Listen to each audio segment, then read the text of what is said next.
come once again to discuss things.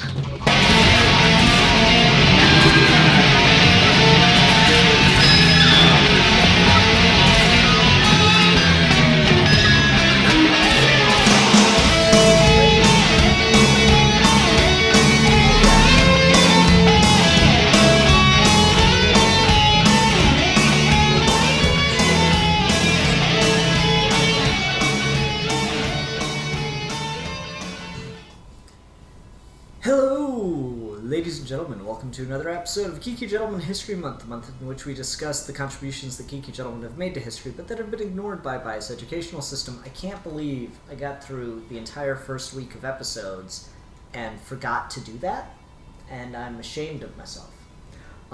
Because that has been the opening of every Geeky Gentleman History Month since we started doing it almost, so, you know, for shame on me.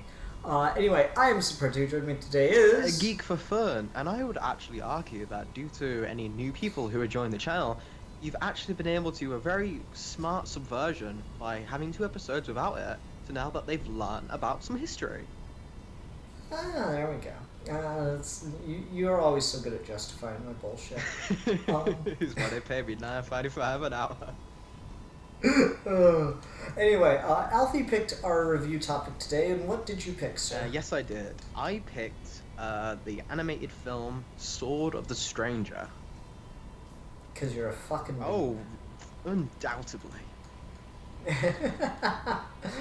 Alright, so what made you want to talk about this? Well, 2 reasons. One, the amount of historical things I could think of off the top of my head is surprisingly limited, so... again, just in that general brain matter.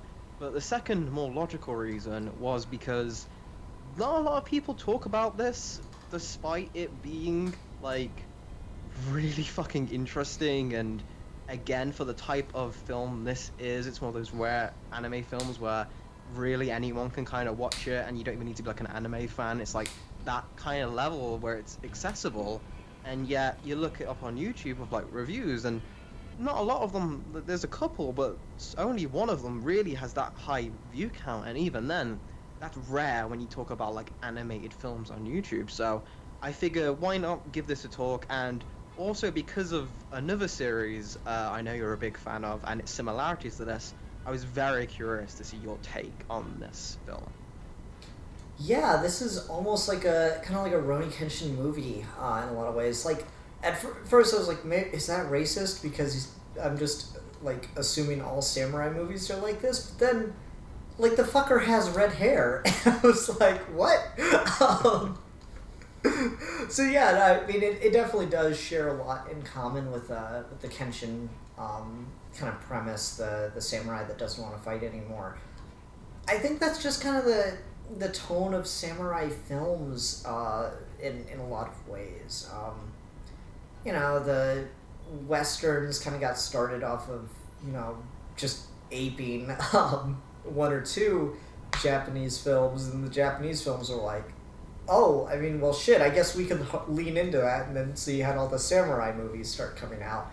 And it's an interesting little microcosm of Hollywood versus the international film community there. My joke is a couple years out of date at this point, but they released a remake of what is it, Magnificent Seven, and I was like, I prefer the original. I'm like, oh, and it's like, oh yeah, you can't beat a classic. I'm like, yeah, Seven Samurai is a good ass movie. And I don't know, it's one of those things where this does very much feel like there's nothing in here that says it needs to be animated, which I thought was kind of interesting. It very much fits into, yeah, this could just be like a samurai, live action samurai movie, and it works. I mean, it certainly gets to be more stylized and look real cool and do, you know, your typical anime bullshit with like twirly fighting and stuff. But I mean, it is just a really cool, interesting little you know, picture into that style of film, I think. Mm-hmm. And one of the reasons why it appealed to me a lot is not only just from this is something that can be accessible, it could have been a live action film. I also think this really does play off those strengths of, while the story can be, the animation and scenery and especially like the music as well. Like this is was made by Studio Bones, and they're kind of renowned for being like one of the top studios. Like you watch a Bones product and it's normally gonna blow your socks off at least for one scene. This whole film is full of moments like that where you just have to like, holy crap, how did they make this kind of thing? But part of why I really like that is just for the setting as well. It gets a very unique tone even among others in like its genre, because you don't really get to see a lot of this era of Japan in like the winter season. Mm. Mm. I think that's a good point. The snow setting does really lead to some cool stuff. I think it's interesting that the movie, not immediately, but pretty early on, opens with, you know, activity in snow in the mountains and stuff. And that's also kind of where it ends. I guess like the first chapter and the last chapter have snow, but the prologue and the epilogue don't. I guess would be a good way to put it. I think that's fair because maybe again how much you want to reach or if that's actually part of the text, but I can see that as kind of, we start with the characters in one place where Kotaro is running away from where they're home and kind of running away from the problem and not being able to face anything and this bratty personality. But then by the end of the film, to the fact where we end on the shot of Kotaro carrying away Nanashi into the distance as the horse rider, as the person trying to save someone. You can kind of get the fact of, okay, you've faced your demons, you tried to run away, you've faced the problem, you've done it on, and now you've conquered that season. Especially because not only do you get like the snow setting, but getting to see like the fishing villages and like the sea, like in like a cloudy kind of like not too pleasant or like a sunset idyllic background where it's just, this is life kind of thing, really appealed to me just like aesthetically.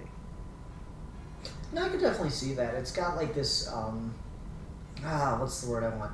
It's got this very down-to-earth feel. It's got this very non-grandiose feel, which makes the moments where you get to just this epic scale really work, and it makes those moments really cool by contrast, because if not everything is grand, then when you actually show something that's grand, it impacts you more, right? Like, so throughout the whole movie, the Chinese are building this thing, and you don't quite know what it is, but then like once you just know it's bad, and then once you finally get a really good look at it completed is after they've painted it with blood, and it's just like I just was watching and I was like, oh shit. That is pretty damn intense. Yeah, this film doesn't really fuck around. When I say it's accessible, I would also maybe juxtapose that the violence in this film isn't really gratuitous, but it doesn't hold back. When people get chopped up, they get hurt bad. Yeah, the it does have that like, oh shit, anime level of violence, because of course with American cartoons we're not used to seeing that except in like really intense stuff that's almost just trying to be edgy. But this has that like, no, this just isn't edgy, this is just what we do here.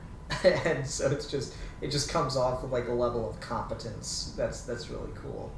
But yeah, the violence in here is really nutso, and like, I mean, I just love the way the action, the violence is kind of scaled and paced, because really right from the beginning with those opening credits are fantastically engaging.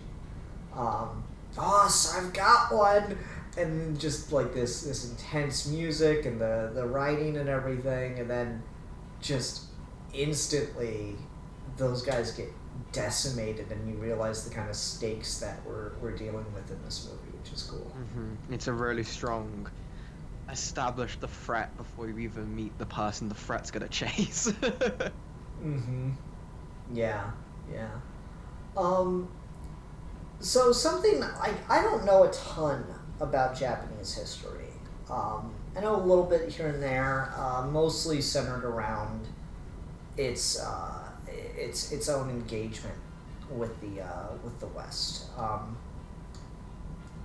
So like do you know much about the era this is set in or anything like that? Not anything to be able to be like, oh, let me give you like a rundown, but it is something where you, again, just going off what this film portrays and other like mediums you get, it's kind of a period where you do get to see the conflict between the eras that were the samurai, like the people who would just kill their leaders and take over, that kind of succession, versus the invaders who had such a like almost a religious devotion to the idea of the emperor, and that kind of coming into conflict, which is what leads to like the because again, this is a large period. This goes from 1467 to 1600, and this film can kind of fit anywhere in that, depending, probably on the later half, because when we start getting to like the guns and stuff. But there is a lot of just constant battle and conflict, which we get to see again reflected through the characters, and but at the same time, it's not in that like eternal strife mode, because again, you get to have times when you can sit down and just like the villagers and stuff, and they're relatively tamed, and a lot of the characters talk about I used to be in the wars kind of thing, and the larger conflicts have all kind of settled down, and you're just left with these broken, some ambitious, some just want to live their lives, man, dealing with the aftermaths of that. No, I definitely agree with that. It does have this very like, what's the word I want here?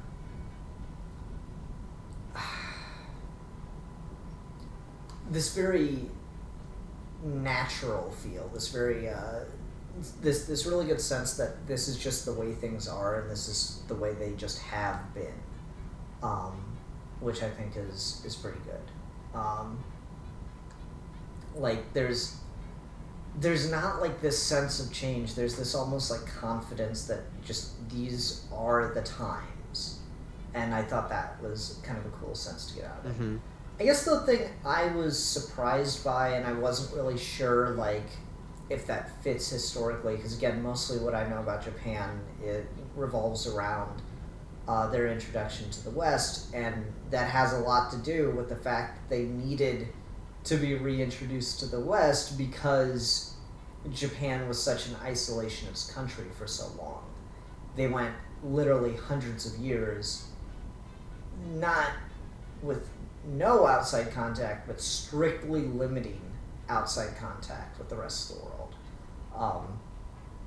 And so I was really surprised that the source of villainy here are the Chinese, and also that like among those Chinese that come to the country, there's a white man. You know, I thought that was a really interesting choice, and I just didn't know if there was any like actual historical justification for that, or if that was just like the conceit for the movie or what. Well, the thing with the Ming, the China, is correct, because that's a lot of how the economy developed in Japan. So there was a lot of trade going back and forth between those. So that's part real. The ideas of like the white man who comes across who's this a brilliant samurai, maybe not so much. But I think that is something where they're not straying away from that, because every time that gets brought up, it's really interesting to not just with him but with Nanashi and even Kotaro, the focus of foreigners here, and like how other they seem, and the disparity between, like, again, you got that point where he's like in the village and you just hear them, like the villagers talk about seeing Lulang, I think his name is, and they're talking about, wow, if we had him on our hands, we could just sell him as like and parade him around because he's just so incredible to see and so weird. He's like 6 feet tall. It's like incredible. Like that kind of like aspect of it is really strange to see this in this period is kept intact. It's not like it's one of those things which just completely ignores that because they want to do this with the character. There is a story reason behind it, which I appreciate. Yeah, I thought that was really cool, and I like the idea that he is just this absolute battle-hungry monster of a man that's like, okay, well, I hear the best fighters are over in China, so I'm going there, and I'm going to join the court of the emperor, and I'm just going to learn the language, and because then I'll get a good fight. And then he gets bored, and so he takes the most dangerous mission and goes over to Japan because he's looking for a good fight. I thought that was kind of like, you know, you don't necessarily get that that's exactly what happened, but that's the sense I get from the character, which I thought was really cool. Yeah, he's got a really cool vibe where out of the villains we see, despite him being like the final one, he's the most like understandable, respectful, like he's not really an asshole at all. He's just there's that great scene where he's just like, medicine, take away pain, and like Nanashi denies it and he's like, I like you a lot more now. Like that's such a good fucking moment of characterization. But then you've also got the fact that you keep him as a threat where he's not so sympathetic, because you've got that scene early on, their first fight, where he's just he just marks him and he's like, he almost got like a sense that this is someone that can be a challenge, so just randomly he just starts fighting him. He's just like kind of this trigger happy, I guess trigger happy isn't the word, sword happy, slicey dicey happy, battle hungry guy, and it just creates this really interesting threat of a character to deal with, because I mean he's the most dangerous member of this little like cell of soldiers that are in Japan, and he's like completely crazy compared to the rest of them. The moment that he like turns around on him and betrays him, I thought that was absolutely fantastic. That was so good. I will say there was one scene with them that I was very disappointed by, because I thought it was such a good opportunity and they just didn't use it. It's one that they've figured out that that they've been betrayed by the Japanese soldiers, and so they go into the court of the lord they're staying with, and they kidnap him. When they go into the court, the lord's like, oh, see, here they are. I told you that they'd need to be able to... They'd need us because of just the language barrier alone. They're such idiots. And then they just start, like, attacking or whatever. It kind of cuts, whatever. I was really hoping that at that point they'd speak in Japanese to them. Like, that sets it up for such a good fucking moment. They just didn't use it. I guess they could have gone that way. That is more... Again, this film does kind of lean into... Because the whole plot revolves around seeking immortality. Again, I appreciate the fact that that's left to the point where we still don't fucking know if it would even worked. Was it just all insane? Like, they don't ever fully admit it. It's just they've got this really good medicine, which like is a really good painkiller, but it wears off really quickly. But other than that, could this lead to a mentality? They don't know. They don't really focus on it too much. It's just more like a plot convenience thing. But that idea of, oh, we knew the whole time, here's like the reveal, it does kind of feel more anime-esque of the villains. Fair. Yeah, it is one of these things where in this it gives more the sense that they were genuinely caught off guard. So there's that two warring factions who, yes, the Chinese faction is the more competent one, and it's the main threat, but when we deal with especially when Itadori, the shogun, ends up taking control and then leads them into battle against the Ming in the giant like finale, it is more given the sense that this is like an even conflict where it was like a powder keg where both sides wasn't sure where they stood. No, I do really like that dynamic. It's just, it's such a. I was so ready for the moment, and then it just passed. I was like, oh. I totally agree. That would have been a fucking kick-ass moment. I'm just wondering if it would have meshed with the tone. Maybe not. I don't know. So like that, I thought the setup of the different factions here was really interesting. You got our heroes kind of caught in the middle of it all, which is great. You mentioned the immortality thing, which is something I definitely wanted to talk about, because just one of those really fascinating things throughout history is just what people have done to try to be immortal, and it never works, of course. But like there's stories of like Chinese emperors like drinking mercury to try to become immortal, and just all kinds of crazy shit. And it's just like, well, I mean, maybe this will work, maybe this will work, maybe this will work, and it never does. It's just those kind of like myths and legends about the fountain of youth and everything. So I thought the premise of, oh yeah, it's just one of those crazy schemes that they're doing here to try to make it happen, and like kind of in the back of our head, we know it's not going to work. So like, not only will this kid's death be a tragedy, it'll be a completely senseless one too if it happens. You know. I think that's a good way to look at it and like make it stick within the vibe that this is still a historical piece, with the only like outlandish elements being to service the fight scenes, and even then, there's not like energy beams or crazy faster than light technique. Nobody's standing on top of a sword that the other person's holding. Like everything like is just exaggerated to the point of cool choreography. Yeah, that fucking trope of character stands on the blade of a sword held up by the other person. I'm always like, but like, wouldn't they be really heavy? Wouldn't you like immediately drop them? Like, how does that work? It always looks dope as shit, but it never makes any damn sense. So yeah, that is a really good point, though. The only thing that is exaggerated for the sake of it being anime is the fighting, but even then, it's definitely still pretty low key for anime. I'd say it's really not going all out like some anime does. Like, again, I'm a big fan of Rurouni Kenshin, but even that starts to get pretty ridiculous at points, because it has, like I just mentioned, the standing on the end of a sword, and it has like, there's an episode where a dude has the ability to like belch fire, and he's got like a gimmick. He like drinks oil, and so he's like an old school fire breather kind of thing, basically. And I'm like, okay, yeah, that makes sense. But then the way like Kenshin beats him is he just like takes his sword and spins it around like a fucking propeller to blow the fire away. And I'm like, that doesn't make any goddamn sense. How could you do that quickly?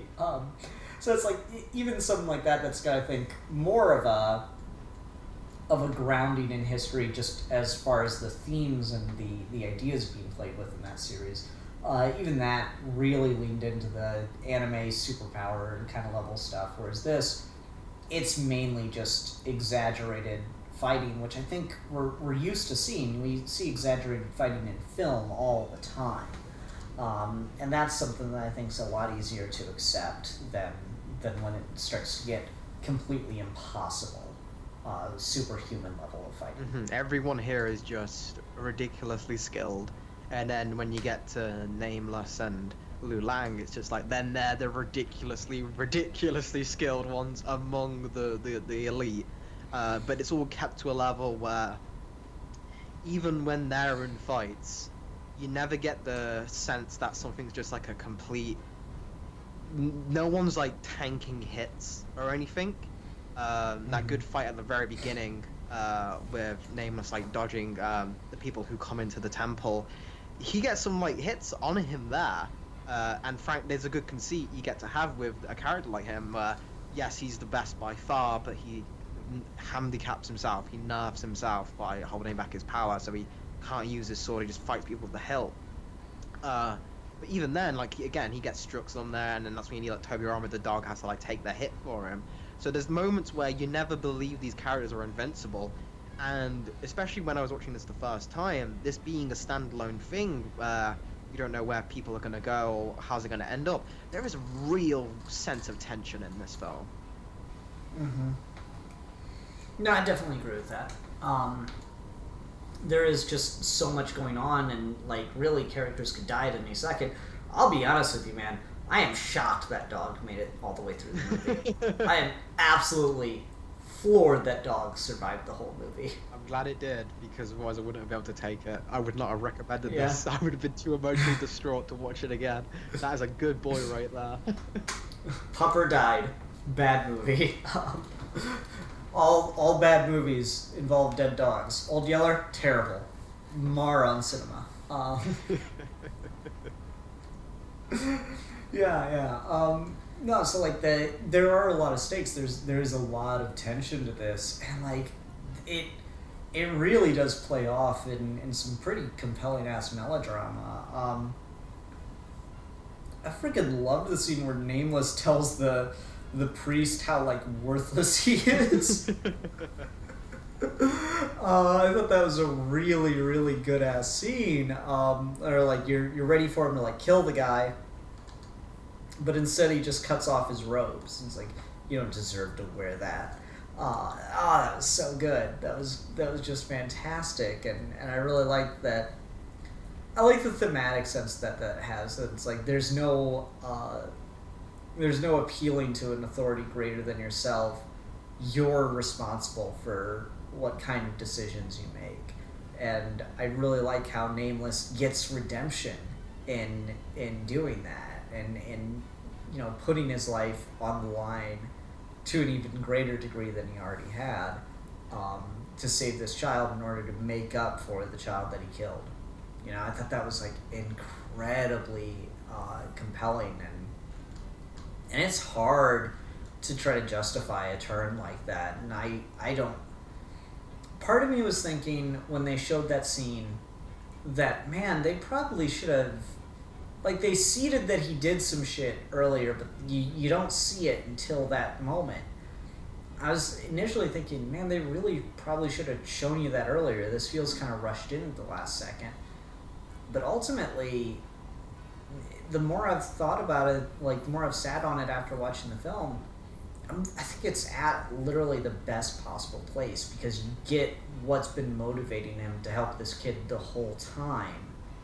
And now you're seeing that he's really being pushed to the brink about it, which I thought was great. Mm-hmm. You get like the very sense, and again, when you like that scene, when I think I'll just preface like right now, we've been talking about this for a while, and it is kind of an underrated film, so I would 100%, just from the words we've said already, go out and watch this, because it is something I think you should experience the first time, because we're getting into more spoilers at this point, and I still think you can enjoy it despite what we've said. But yeah, so fully cut off point right now from spoilers and stuff. But that scene when you see the full flashback and his hands are shaking, and this is a dude we've seen completely calm and collected and on his game this entire film, and this is him when he's in his prime. You get flashbacks of when he was a kid, and he's smiling, and he's almost looking just like Liu Lang looks like now. Like, you can imagine he had that kind of hunger for battle too.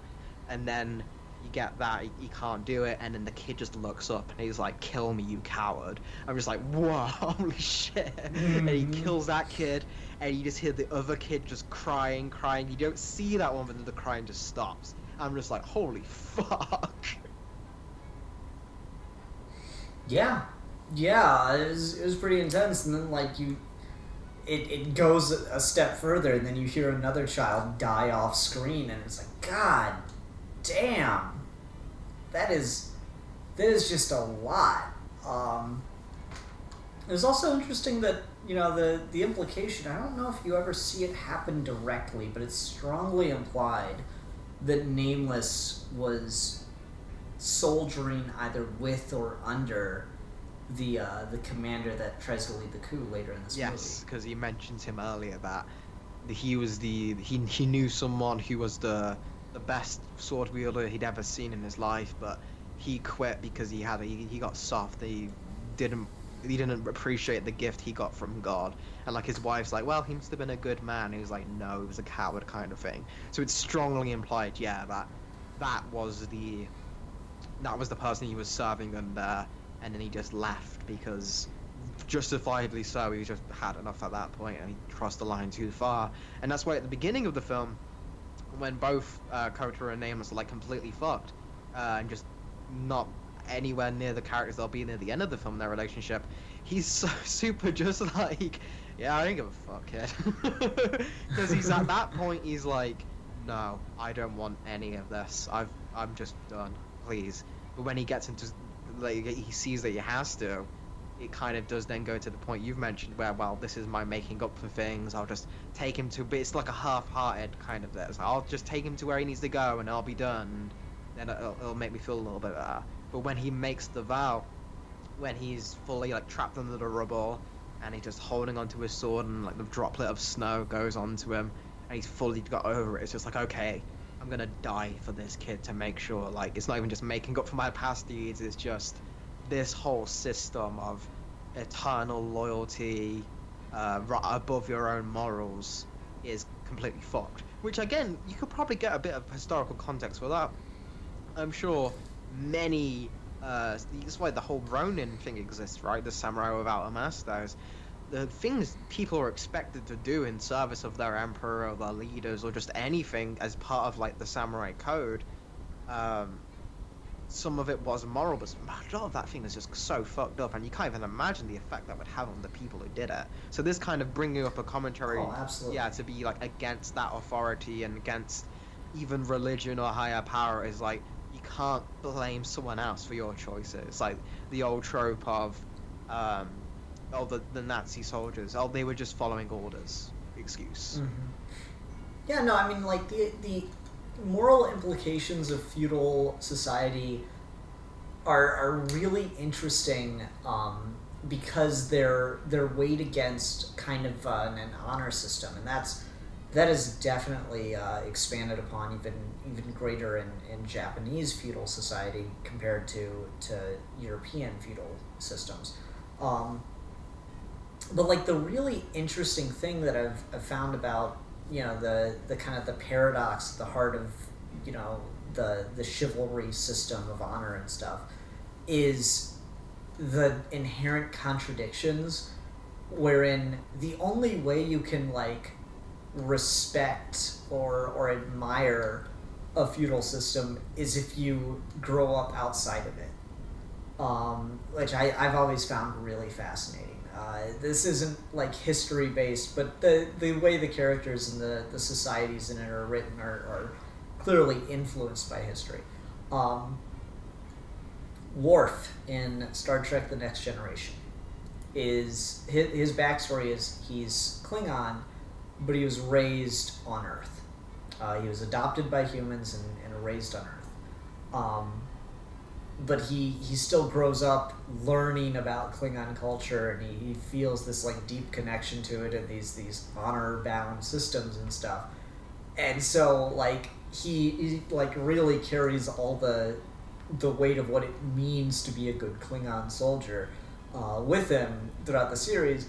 But every time you see him interacting with Klingons, they're all like so beneath him.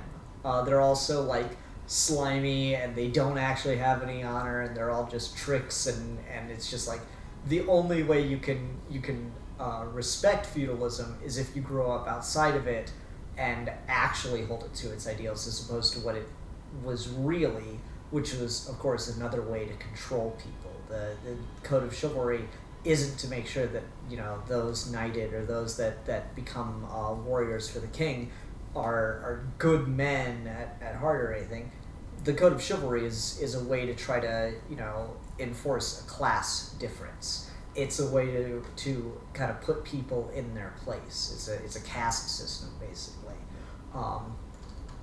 So it's just really, really interesting how that plays out here, where it's like he's got this code of the samurai, of the warrior, and what he's supposed to do, and he's asked to do the worst thing you could possibly imagine. And then, like, as he's hesitating doing it, the person that he's going to do it to just calls him a coward for not.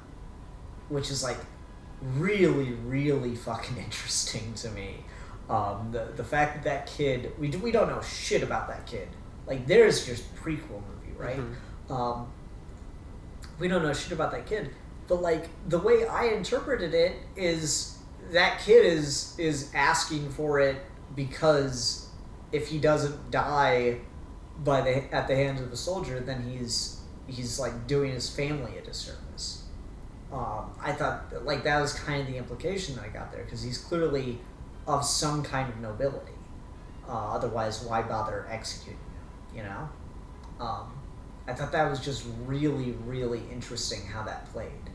Like it's very clear to me in that scene that like you've got these samurai moving in and they're killing some kind of noble family in order to put their own lord in charge, and you've got this kid who's probably one of the surviving children and his little brother or whatever, and they're being put to death as the last of the line. And so it's like, well, if he doesn't die, then it just won't work. It won't be like he'll be able to survive and come back and take his house back or anything.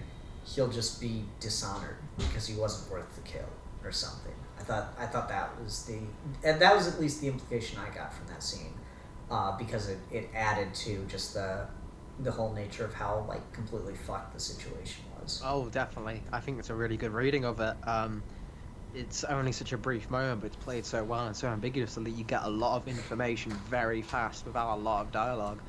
And I think that's totally justified, especially with how Nameless tries to act around Kotaro when they do start to get that bond, and he takes the almost father figure role for him, where brilliant scene where they basically goes over the entire theme of the movie, where they're talking about the benefit of being nice to your horse and how it feels to ride a horse. It's and like I really like the phrasing of it, because he's not saying I feel free from the world or anything.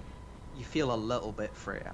Like you're still trapped by the systems and everything you're around in, but when you're on that horse and you're just bolting it and the wind's on your face and everything, it gives you a little bit more freedom than you would have had beforehand.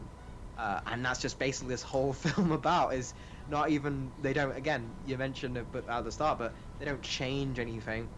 The old guard dies, but as it's implied before with the Shogun who kills the old one in front of everyone, yeah, someone else is going to take power. It's just how that works. There's going to be no, the emperor that's sending all these orders to the Chinese is still alive and well, so he'll probably still be doing this, trying to find that immortality. So these characters aren't changing the system or escaping from it. They've just found the way through learning from each other to get a little bit more freedom. Absolutely. That was one of the things I found just really, really interesting about how it all kind of played together, is just these little things that keep adding on to themselves, and the themes are really nice and subtle. For example, the way that the theming is played with the villains of the thing. Like, here we have these people who are doing just absolutely horrific damage to their bodies in service of the emperor, because they are like completely devoted in this feudal system. And then you've got what's Blondie's name? Lu Lang, who had like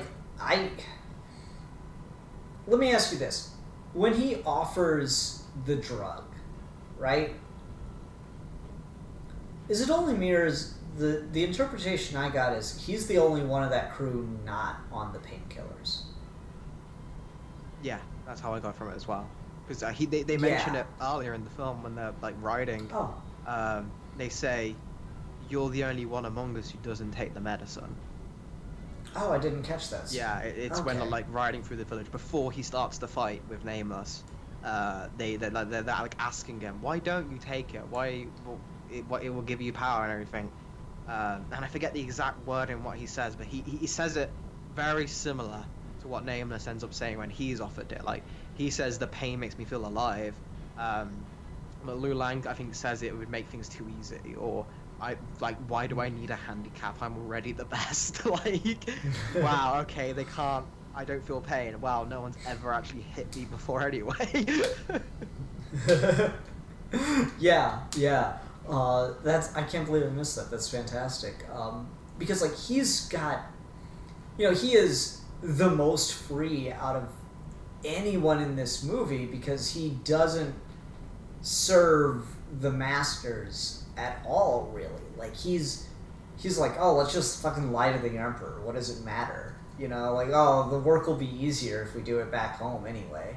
Like it's just. I can't believe he would suggest something like that, lying to the emperor. Like, he doesn't give a damn. He is clearly just there for the convenience. Like, he's ready to just walk out at any moment. The second the relation he has with the Chinese as part of this assassin group, this cell, as soon as that stops being beneficial to his goals, he's ready to leave and probably kill everyone as he goes out the door, which is just really, really neat. Especially when you compare that to all the others, because, again, they're doing tremendous damage to their body, but, like, they're taking the drug, and we see just how powerful it is, but also how dependent it makes them.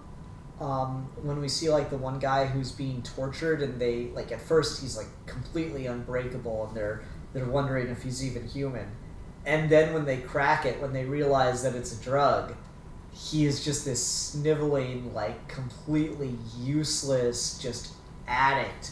And at that point, they don't even bother interrogating him anymore. They don't need to because they know these guys' weakness, right?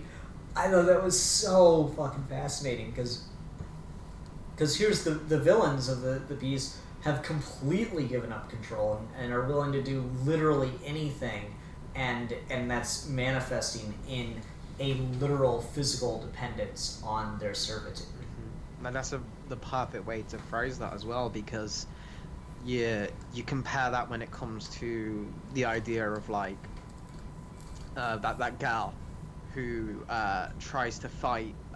It's like she's got like the chain like weapon, and she just fights loads of these guys. You can tell she's like extremely skilled, but she just gets like pelted by arrows, and because she's got the drug and she doesn't feel it, but you can tell that she's gonna fucking die.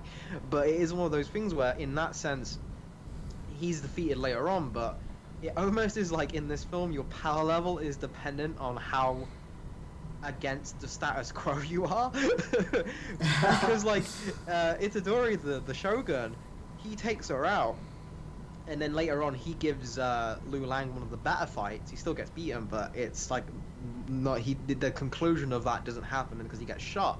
But he's someone who's still happy to work within the status quo. Even he's like, my dreams will match my station kind of thing. I don't want to just be, I want to be on the top of the status quo. I don't want to change anything or be free from it. I just want to make sure that I'm destined to be here. That's bullshit. I think I can do better. And he gets that. So again, there's like different levels of that being explored that's conveyed through the action. And that's why when you get to Nameless, that, best scene of the fucking film, one of the best moments, because this is such a trope, right, of the Kenshin, like the person who has his sword tied, who can't release it, and they build this up throughout the whole movie. Like every other fight, he's fighting with his sword sheathed, and the creativity of that is fantastic. Like breaks a dude's neck with the butt of the handle, like it's so good. But when he's just like shouting to the guy, like, move, like he's really, you can tell he's like, I don't want to have to do this, but fine. The music swells, he rips out his sword, takes the guy out in one hit. It's just like, okay, he's got that extra bit, not only because he's that skilled, but because he's actually gone past his doubts and limitations, and the idea of, because sometimes when that happens, there'll be like a very slow reveal of the sword getting done, like methodical, like, and maybe like a speech or something about why I need to do this, but it's such an instant reaction of just like, this moral code that I put on doesn't mean shit, this kid's gonna die, to a point where he just then launches his sword at some guy's neck. Like, it's one of those things where it is that freedom of not letting things hold you back, or the idea of these limitations putting on yourself, hiding what really matters. It's such a really strong scene for making that even more emotional than it would be already, despite how well it's shot and how well it's animated. it's just really cool how it all kind of like comes together and perfectly flows and fits, and it's a very thematically strong movie in that way. You know, it just all kind of builds off the top of one another, and you have characters really foiling against one another really, really well. You know, everyone's got kind of a counterpart in some way, shape, or form here, which is really, really cool. And it works. Like, even the really minor characters, like the archery student that the Shogun has, you know? He's like a really minor character, but he's paralleled with some of the with some of the assassins, you know? It's really interesting how it all kind of plays off together, and it's just a very well structured movie. I think. Yeah, everything about this really does feel like tight. It's like everything was given like multiple drafts, looked over by multiple people. I don't know, maybe just one draft and it's just a fucking masterwork that's written in no passion. But it is one of those things where everything has a point, everything is tied together, but it's never preachy. It's never, you don't have to watch it with those ideas in mind. They're definitely there, but at the same time, people who do want to watch, I just want to watch a really well done action movie, that's totally there for you. But if you do want to have those like deeper themes and the historical context and everything, it's like the perfect blend of, I think, how that should be done in a digestible format, where you're not having characters explain the plot of the movie, you're just having them how they feel, and how they feel relates to the themes and the plots of the movie. So it's just like really, really strong writing in that aspect. And I think it's maybe one of the better portrayals is of Kotaro, the kid, who is probably the closest thing we have here to a main character. It's kind of a dual protagonist with him and Nameless, but Kotaro is the one we kind of focus on the most, and he's the one who goes through the biggest arc of this scared, bratty, really fucking ungreeable kid who's not accepting any kind of help because he's probably afraid of just getting hurt, to the end where it's heavily implied that now he's going to be on his own, just doing his best despite what he can, and never really having a life of peace because he's still going to be known and people are probably still going to come after him. I think that's really good. Let me ask you this. Do you think Nameless survives? Yeah, that was something I wanted to get into. I don't know, man. The way it's shot, and that drop of blood at the end that's in the snow, and the expressions of the characters' faces, and how it ends, it's in a way where you can pick which one you prefer. If you do prefer the idea that now that he's done this thing, he did give his life, and that's his redemption, but then he dies for it, or they go off and they do something, but I don't know how it plays and how it feels, especially with the conversation they have, where it's like that. Oh, we'll go out and do this. It'll be great. Like it's like the wishing a better idea to comfort him before he dies kind of feeling. Yeah, that's kind of the implication I got too. Is like everything looks like it's all happy and optimistic, and then you get the fucking drops of blood in the snow. It's like, oh, he's not gonna make it to wherever they're going. It's just not gonna happen. And again, it's paralleled so well because the first time they ride together, you have the kid on the back, and then you have Nameless, and you have the dog, and you're really sitting there the whole time, oh, the dog's not gonna make it. So Alfie, really the choice became, should the dog have lived or should the samurai have lived? Because you could clearly only have one. I think Nameless would have made sure the dog would have lived, because he always made sure to talk to the dog first. Oh yeah. You know, you mentioned that the kid is the main character here, and I do think that's a fair point, and probably one of the things that makes this better as an animated film as opposed to live action, because we've talked about that a little bit, how it there's really nothing in it that couldn't be live action. But I think it's probably for the best that it is animated, specifically because then you don't have to worry about casting a child actor, because in particular, because of how he is written, I think it would be very hard for a child actor to pull this part off. You know? Oh yeah, I think that's a good point. The nuance and the little ticks you get from the animation, and obviously the voice acting from an older actor, gives you kind of that control and sophistication applied to a child character, which can certainly happen, but it's just a lot harder for kids to be able to get across that. It's not that they're not capable of it, it's you just need more experience to be able to pull some of these things off, is a simple fact. So being able to do that in animation is probably a good point, not just for this film, but like the medium as a whole. Of one of the strengths of animation is you get to do that with characters. Again, maybe not even to a lesser extent, but still a good thing.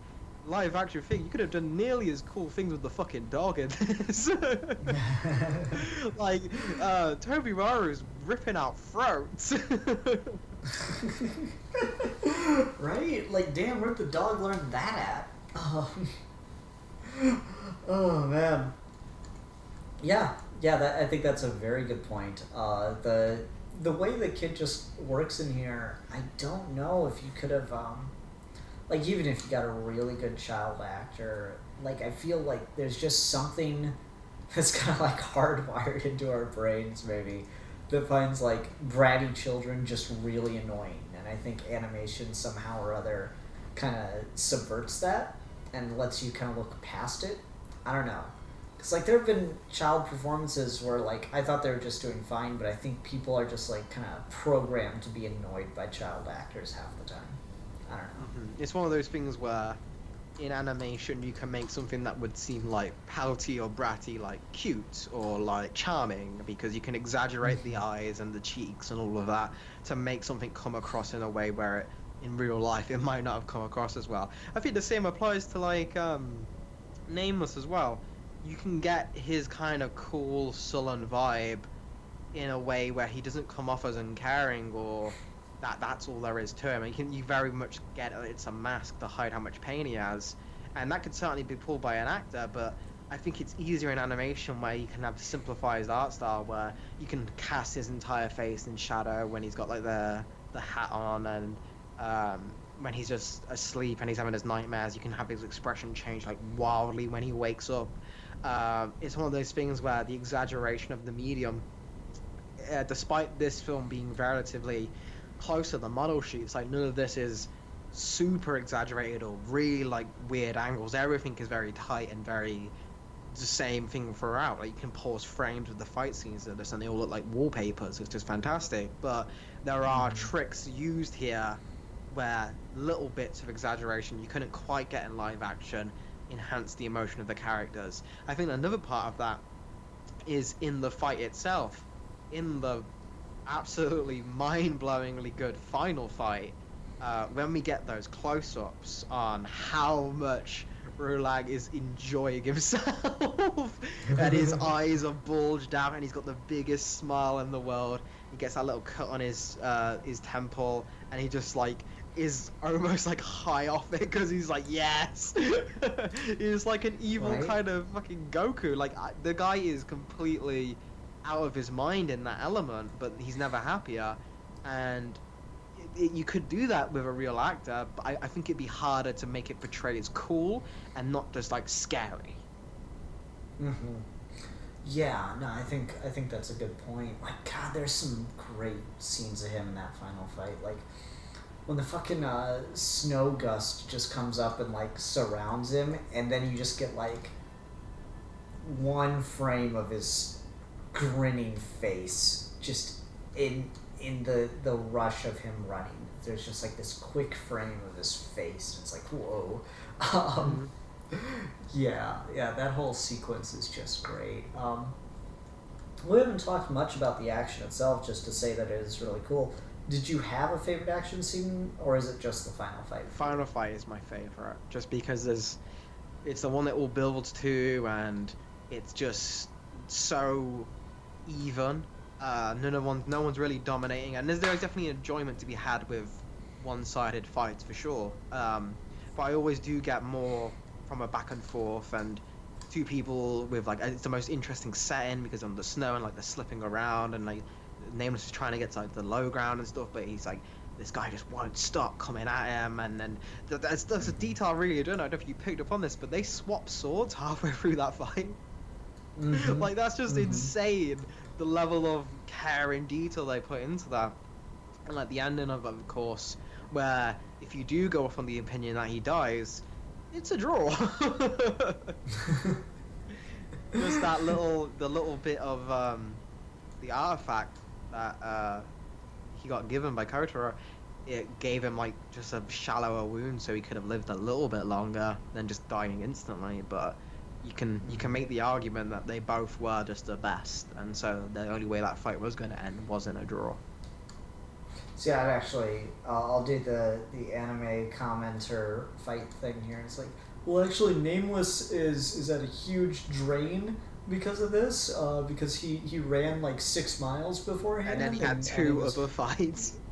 Yeah, he was crushed and stuff. So like, clearly he's the better fighter here. And if Lu Lang really cared about like having a good honest fight, then he would have run 6 miles beforehand and fought like 6 other dudes. Hold on, I'll be right back. And then just like looking confused at each other, and he like takes the dog with him, and then it's like, all right, tell me which direction he went here, so I can run that back. Come back. And he's like, oh no, but now you're recovered in the time that took me to go. Oh, you know what? Let's just post this. You free next week.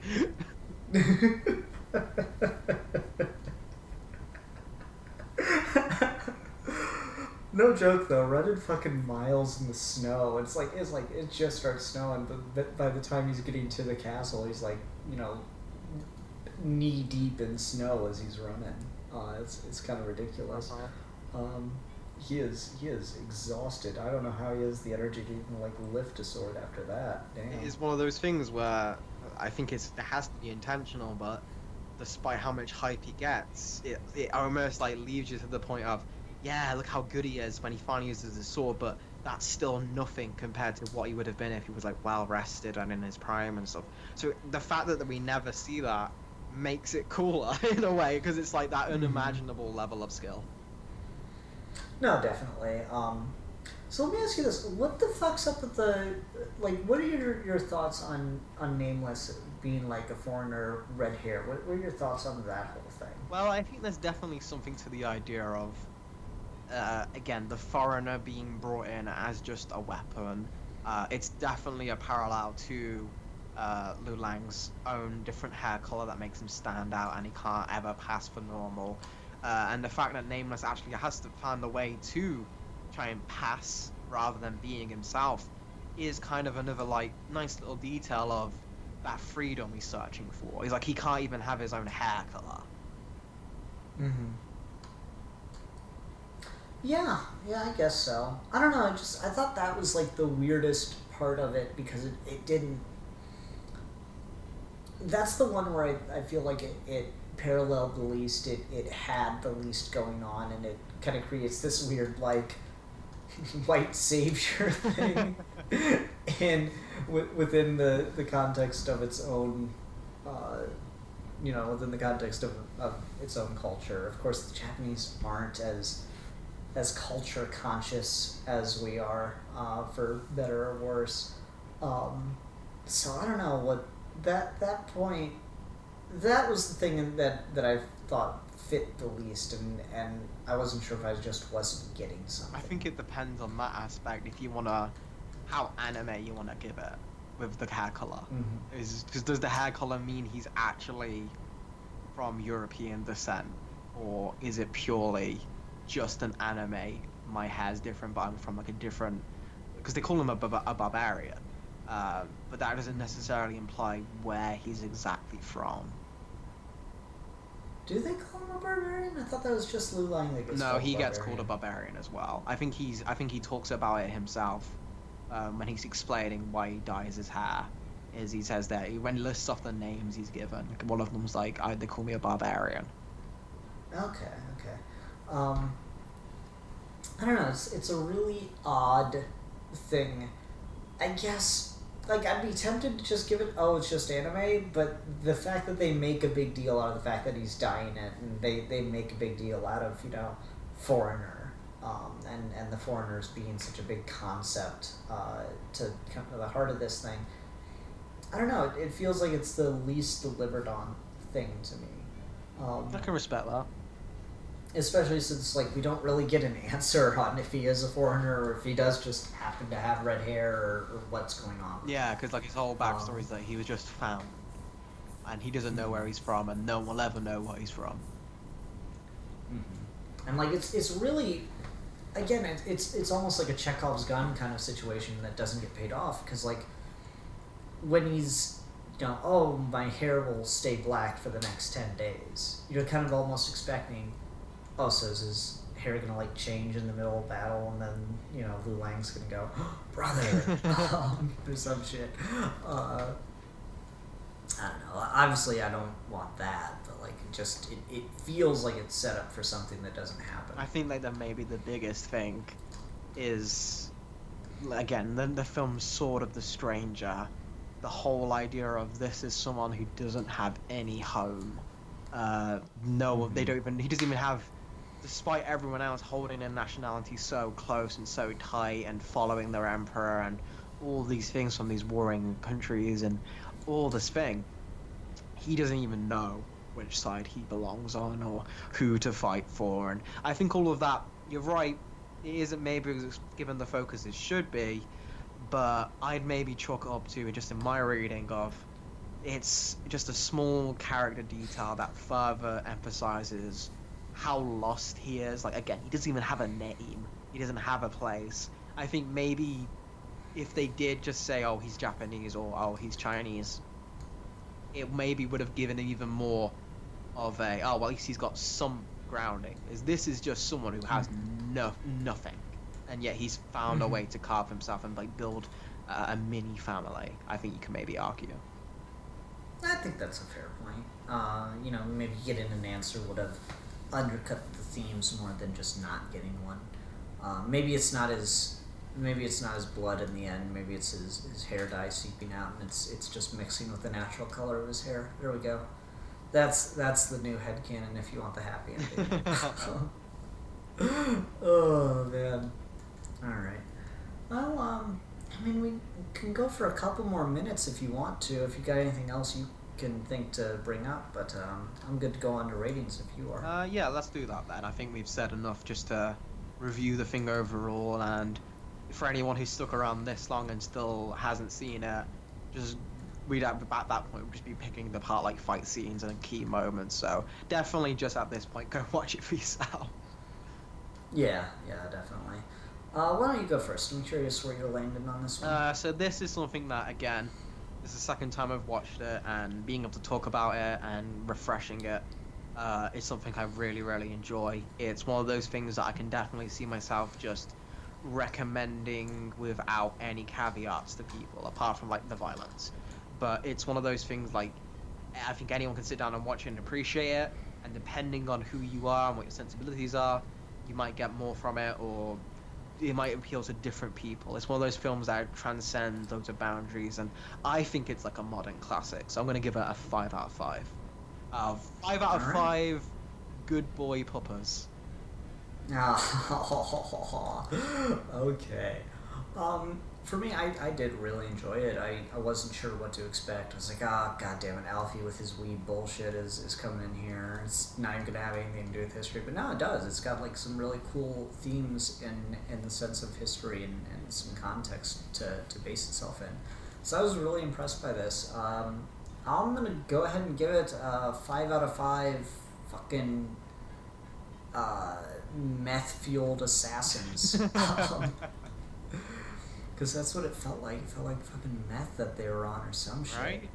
Bath salts, I don't know. Yeah.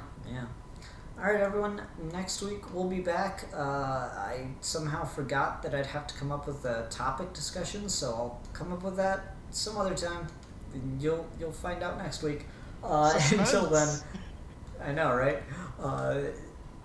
Until then, I'm the Philosopher. I'm the Geek before. And we are your geeky gentlemen, and we will be discussing